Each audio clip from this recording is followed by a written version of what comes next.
Here in Northern Ireland, politicians are turning the tables on civil servants. The Finance Committee is to hold a review of the salaries and bonuses paid to around 300 senior civil servants. It follows controversy over payments of more than £1 million last year. Yvette Shapiro's been looking at the figures.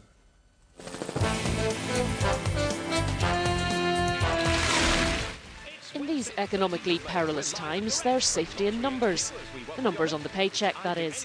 Fancy a large income, a generous pension, an attractive yearly bonus?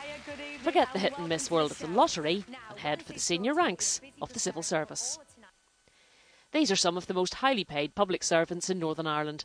They're the permanent secretaries who run stormont departments, controlling billions of pounds and employing thousands of staff. Thanks to devolution, they're a little better known than they used to be.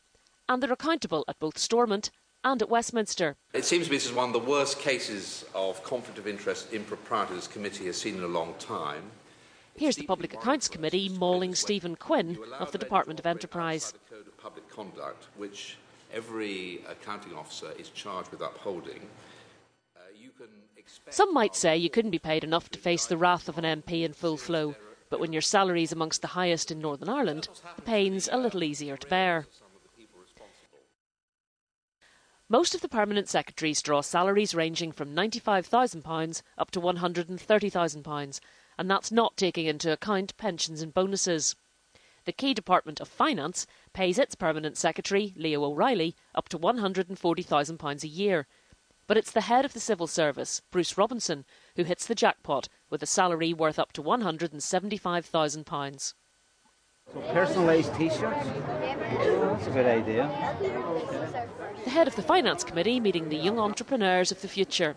Some of them will have no difficulty commanding high salaries in the world of industry. But Mitchell McLaughlin's concerned about the pay and bonuses on offer to those at the top of the public sector here. The ordinary middle-ranking or junior civil service, their conditions of pay are negotiated locally and are actually on a par with the terms and conditions of people in private industry. We discovered that the senior cohort of the civil service were operating at a level of 22% above what they could expect in the private sector here, and also were rewarding themselves each year with very substantial bonuses, whether they performed, whether they met their business targets or not.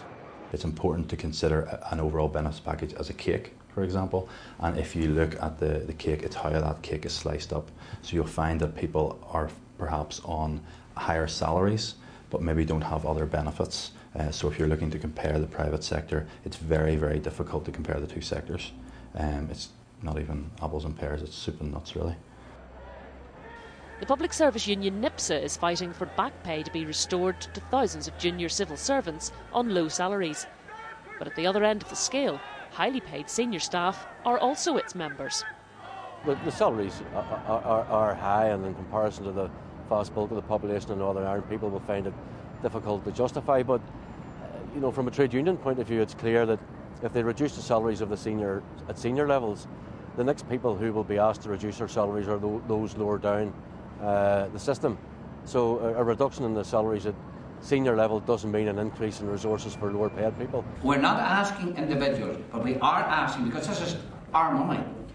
Well, Chairman, with I think we need to know respect, when I said about a breach of confidentiality, I wasn't necessarily talking about the committee. Ministers being grilled by their committees usually have their permanent secretaries on hand, and the mandarins often get drawn into the fray. We'll expect then an answer written to us. We'll get an answer to the committee. Yes, we've asked that question in writing on a confidential basis to the committee. There's no difficulty with that, Mr. Chairman, but as the Minister said, there are TV cameras here. We did do a deal. We'd like to honour that deal. It's clear that the relationship between MLAs and some senior civil servants is not always easy. You have a range of people varying from extremely efficient, extremely good, and some who just can't come to terms with the fact that you have these politicians there meddling around in what they see as their affairs. Whenever their affairs are the affairs of the public, and we're accountable back to the public, not them. They can walk out for a game of golf or whatever they choose to do at 5 o'clock, and that's entirely up to them. The rest of us are held to account every 4 years for what we do or don't do up there at Stormont. Good luck, everyone. Please start the draw. Here we go, and the first one tonight is... The salaries of permanent secretaries are undoubtedly generous, but how do they compare to the pay of some of the most high-profile public figures? The Prime Minister earns nearly £200,000, while the First Minister's salary is just over £111,000. The boss of Invest NI takes home £160,000 and can earn up to a third of that again in the form of a bonus, while the head of the Strategic Investment Board gets the same salary, but landed a bonus of over £60,000 last year. I would like to look at the quangos next. I would like to look at the whole consultancy culture. You know, there are consultancy companies here who are charging the executive the equivalent of £1 million a month for services. You know, and I think that these are all inherited legacy issues that I believe that this executive and this assembly can sort out. Well, it looks like I've won £4, which is not quite a civil servant's bonus, but in these credit crunch times, it's not to be sniffed at. I'm going to go and collect my winnings.